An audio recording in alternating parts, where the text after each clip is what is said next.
जय हिंद दोस्तों, बहुत बहुत स्वागत है आपको हमारे YouTube चैनल में। तो आइए दोस्तों, आज आपके सामने वर्णमाला का मैं अगला टॉपिक लेकर आ गया हूँ आपका, क्योंकि वर्णमाला से बहुत सारे क्वेश्चन पूछे जाते हैं और वर्णमाला के जो क्वेश्चन मैं लेकर आया हूँ दोस्तों, वो बहुत ही सस्ता, टिकाऊ और बढ़िया है। क्योंकि आयोग आजकल जो है पूछने का तरीका थोड़ा सा चेंज कर दिया है दोस्तों, क्योंकि नया ट्रेंड चल रहा है, नया ज़माना चल रहा है, तो क्वेश्चन भी नए तरीके से ही आपको पूछे जाएंगे। तो जैसे पहले आप ऋषि कपूर ज़माने में चलते होंगे तो आप बचपन से क्या पहनते होंगे दोस्तों, आपका बेल बॉटम रहता होगा, आपके पिताजी वगैरह बेल बॉटम पहनते होंगे, तो नीचे से जो मोहरी चौड़ी होती थी, जैसे आपके ऋषि कपूर वगैरह पहनते थे। इस दुनिया में अब तो नहीं है, खैर। और आज ट्रेंड क्या हो गया, लोगों को जीन्स पहनना, तो वही ट्रेंड यहाँ पर भी हिंदी में हो गया दोस्तों। हिंदी तो सभी पढ़ी रहते हैं, लेकिन आजकल आयोग जो भाषा वैज्ञानिक बनाते हैं क्वेश्चंस, तो वो करते क्या है दोस्तों कि एक स्तर को थोड़ा सा चेंज करते हैं, मतलब पूछने का ढंग थोड़ा सा और कठिन करते हुए चले आ रहे हैं। तो उसी जो है कठिनता का हम दोबारा करेंगे। तो चलिए दोस्तों, पहला ही क्वेश्चन लेते हैं। तो पहला क्वेश्चन दोस्तों आपके सामने पेश है, लिपि चिन्हों के क्रमबद्ध समूह को क्या कहा जाता है? तो लिपि चिन्हों के क्रमबद्ध समूह को हम क्या कहते हैं? अक्षर कहते हैं, या वर्ण कहते हैं, या वर्ण समूह कहते हैं, या आपके वर्णमाला कहते हैं। तो सबसे पहले अक्षर हम बात कर लेते हैं, किसको कहते हैं? कि वह ध्वनि जो अखंडनीय हो, यानी जो आपका मूल ध्वनि होता है अखंडनीय हो, जिनके खंड या टुकड़े ना हो, उसको हम क्या कहते हैं दोस्तों? वर्ण या आपका अक्षर। तो ये तो हो नहीं सकता। और वर्णों के जो है क्रमबद्ध समूह को या लिपि चिन्हों के क्रमबद्ध समूह को हम क्या बोलेंगे दोस्तों? वर्णमाला। तो ऑप्शन नंबर कौन सा आपका? डी एकदम राइट आंसर दोस्तों, वर्णमाला। देखिए दोस्तों, ये क्वेश्चन कई बार पूछता है हमेशा कि कौन सा अमानक वर्ण है और कौन सा मानक वर्ण है। तो सबसे पहले हम बात करते हैं अमानक वर्ण कौन से होते हैं। तो वे वर्ण अमानक कहे जाते हैं कि जो पूर्व में तो मान रहे हो, परंतु वर्तमान समय में वह वर्णमाला के दृष्टिकोण से मान ना हो, अमानक कहे जाते हैं। जैसे पहले आप लोग देखते हो दोस्तों, भा ऐसे लिखा जाता था, ये स्टाइल का आपका भा लिखा जाता था, लेकिन इसी को हम क्या कहेंगे दोस्तों? अमानक, क्योंकि ये भी मान था आपका, लेकिन पहले ये क्या था? मान था, लेकिन आज ये मान या प्रचलन में नहीं है, और जो मानक में होता है उसको मानक वर्ण बोलते हैं। तो कौन सा आपका इसमें से छांटना दोस्तों? कौन सा आपका अमानक वर्ण है? तो झा आपका दोस्तों क्या है? अमानक वर्ण है। तो ऑप्शन नंबर आपका सी। वर्ण किसे कहते हैं? तो आइए दोस्तों थर्ड क्वेश्चन में चलते हैं। तो वर्ण किसको कहते हैं? यह भाषा की सबसे बड़ी इकाई होती है।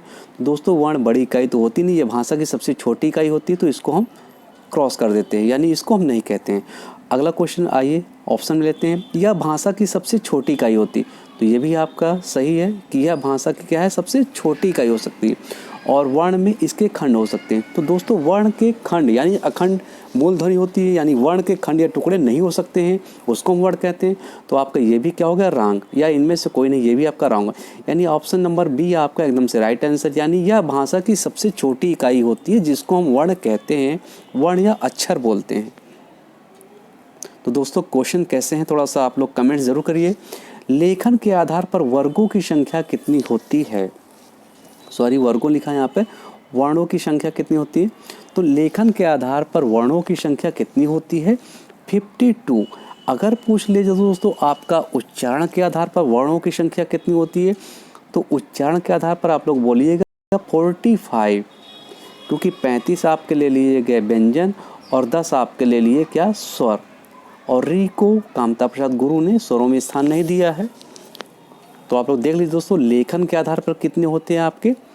52 होते हैं। और अगर उच्चारण के आधार पर पूछ ले तो आपके 35। तो ऑप्शन नंबर कौन सा सही हो जाएगा दोस्तों? डी। हिंदी में मूल वर्ण है, तो हिंदी में मूल वर्ण कितने होते हैं? आपको पहले बता ही चुके हैं इसके ऊपर। हिंदी में मूल वर्णों की संख्या कितनी होती है आपके? 52 या 50 या 40 या आपके 55। तो कितनी होती है मूल वर्ण की बात की जाएगी? तो अगर आपका ऑप्शन में 52 है तो आपको 52 सही करना है। अगर ऑप्शन में 52 नहीं है, 50 है, तो 50 में सही करना है। तो दोस्तों ऑप्शन में आपका 52 है तो आपको 52 में ही सही करना है। तो मूल वर्ण कितने होते हैं आपके? 52 ही होते हैं। संयुक्त को छोड़कर हिंदी में मूल वर्णों की संख्या, दोस्तों वर्ण है, संयुक्त को छोड़कर आपके हिंदी में मूल वर्णों की संख्या कितनी होती है? तो संयुक्त कितने होते हैं दोस्तों? छत, त्रक, ज्ञ आपका, श्रा। तो ये 4 होते हैं आपके संयुक्त, और इनको हम छोड़ देंगे तो कितने बचेंगे आपके? 48। तो ऑप्शन नंबर ठीक। और इसमें पूछता है दोस्तों छ किससे बना है? तो क और मूर्धा, सा से क्या बना है दोस्तों? छ। और त्र किससे बना है? त और र से, यानी सभी में हलंत लगाते हैं क्योंकि इसका हमने स्वर विहीन कर देते हैं। और ज्ञ आपका ज और इया से बना है, और श्रा आपका तालब शा और टा से बना है। तो दोस्तों देख लीजिएगा, तो संयुक्त को छोड़कर आपका कितने हो गए टोटल? आपका 48। हिंदी में व्यंजन वर्णों की संख्या कितनी होती है? तो हिंदी में आपके व्यंजन वर्णों की संख्या कितनी होती है? ऑप्शन में चलते हैं दोस्तों, 35। अगर ऑप्शन में आपका 35 मिल गया तो आपको 35 में टिक करना है। और दोस्तों अगर ऑप्शन में 35 की जगह 33 हो तो 33 में सही करना है, क्योंकि 35 में हम वो 2 आपके व्यंजन सम्मिलित कर लेते हैं, यानी उच्छित वाले, वो डा वाले, इनको मिलाकर हम कितने होते हैं आपके? 35। लेकिन स्वरों की बात की जाएगी, स्वर और व्यंजन, तो आपके 33 ही मूल होते हैं आपके। तो ऑप्शन में नहीं है दोस्तों, तो आपको ऑप्शन में डी है, यानी 35 है, तो आपको 35 पे सही करना है। हिंदी में ध्वनियाँ कितने प्रकार की होती है? तो आपको दोस्तों पता है हिंदी में ध्वनियाँ कितने प्रकार की होती है? आपका सिर्फ 2 ही प्रकार की होती है। तो ऑप्शन नंबर आपका ए। स्वर किसे कहते हैं? तो वेरी इंपॉर्टेंट क्वेश्चन दोस्तों आपका। स्वर हम किसको कहते हैं? कि जिनका उच्चारण बिना किसी अवरोध के हो, यानी बिना किसी विघ्न बाधा के हो, यानी जिनके उच्चारण में हम व्यंजन की सहायता नहीं लेते हैं, उनको हम स्वर कहते हैं। स्वर एकदम स्वतंत्र होते हैं दोस्तों। तो ऑप्शन नंबर, जिनका उच्चारण बिना अवरोध के या बिना विघ्न या बाधा के होता है, उनको हम क्या बोलते हैं दोस्तों? स्वर। हिंदी भाषा में कौन सी ध्वनियाँ हैं जो स्वतंत्र रूप से बोली या लिखी जाती है? तो वही आपका स्वतंत्र रूप से कौन या बोला लिखा जाता है? आपका स्वर। स्वर क्या होते हैं दोस्तों? स्वतंत्र होते हैं। और स्वरों की संख्या कितनी होती है? 11। तो ऑप्शन नंबर आपका पहला, यानी स्वतंत्र रूप से बोले जाने वाली को हम क्या कहेंगे? कौन सी ध्वनियाँ कहेंगे? स्वर ध्वनियाँ कहेंगे। भाषा विज्ञान की दृश्य बड़ा ऊ किस प्रकार का स्वर है?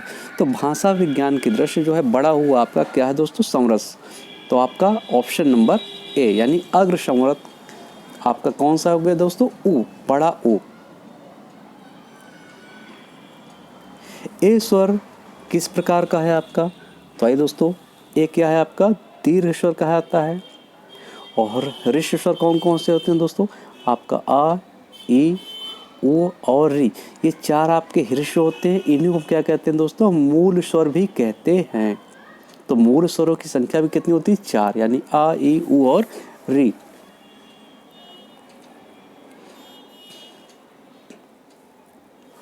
हिंदी भाषा में ह्रस्व स्वरों की संख्या कितनी होती है? तो हिंदी भाषा में ह्रस्व स्वरों की संख्या कितनी दोस्ती? अब इसके ऊपर मैंने आपको क्वेश्चन लिया था, यानी कौन से होते हैं? आ, ई, ऊ और आपका री, यानी 4। और इन्हीं को हम क्या कहते हैं दोस्तों? मूल स्वर भी कहते हैं।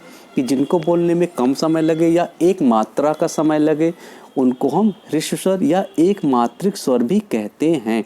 तो ऑप्शन नंबर कौन सा दिख रहा है दोस्तों? 4 वाला, यानी ऑप्शन नंबर बी। प्लुत स्वर कौन सा है? तो दोस्तों प्लुत क्या होता है? तो जैसे आप लोग देखते होंगे, जिनको बोलने में तिगुना समय लगे उसको हम क्या बोलते हैं? प्लुत स्वर बोलते हैं। तो पुराने वाल्मीकि रामायण में आपका दिखे 3 जैसे बना होगा, यानी तिगुना समय लगता है। और अब इसको चेंज करके कैसा हो गया दोस्तों? आपका ये प्लुत का साइन हो गया है, तो ऐसा हो गया है। तो कौन सा है आपका प्लुत स्वर? है आपका पहला वाला।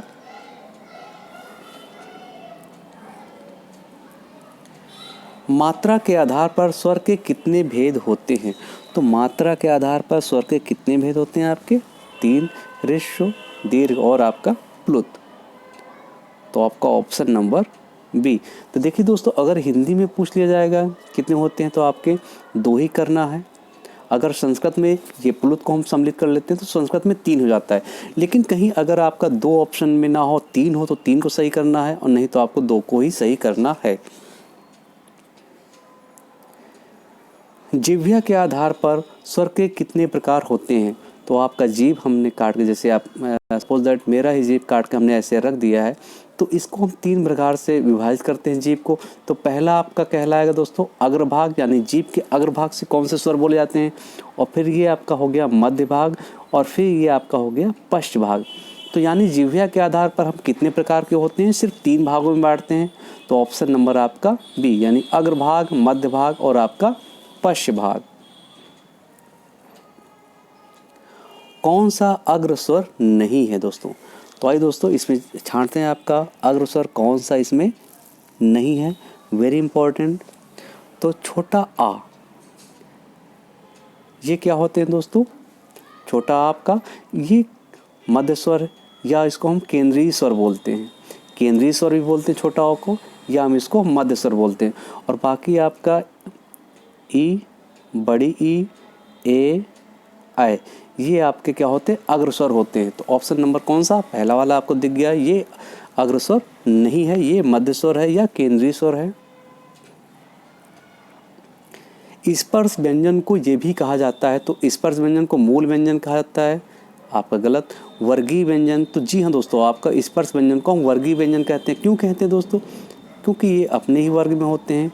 तो क, च, तप, ये 5 वर्ग होते हैं, इसीलिए हम स्पर्श व्यंजन को आपका वर्गीय व्यंजन भी कहते हैं। और स्पर्श व्यंजनों की संख्या कितनी होती है दोस्तों? आपका 25। लेकिन कहीं कहीं आपका 25 ना ऑप्शन मिलेगा, आपका 27 मिलेगा, तो आपको 27 में टिक कर देना है, क्योंकि हम वही उचित आपका ड और अड़ को भी इसमें सम्मिलित कर लेते हैं, तो 25 की जगह 27 हो जाते हैं, और इनको हम वर्गीय व्यंजन भी कहते हैं। तो ऑप्शन नंबर आपका बी। कौन सा लुंठित व्यंजन है? तो दोस्तों लुंठित व्यंजन आपका कौन सा तो होता है? आपका र को हम क्या बोलते हैं दोस्तों? लुंठित व्यंजन बोलते हैं। तो ऑप्शन नंबर आपका ए। निम्न में अर्धस्वर कौन सा है? तो अर्धस्वर किसको हम बोलते हैं दोस्तों? या और वा को हम क्या बोलते हैं? अर्धस्वर। इन दोनों को, ये क्वेश्चन दोस्तों कई बार पूछता है, इसको रट लीजिए एकदम से कि अर्धस्वर कौन कौन से होते। तो अर्धस्वर किसको बोलते हैं? या और वा को। तो कौन सा है आपका ऑप्शन में दिख गया? या। तो ऑप्शन नंबर पहला अर्धस्वर है।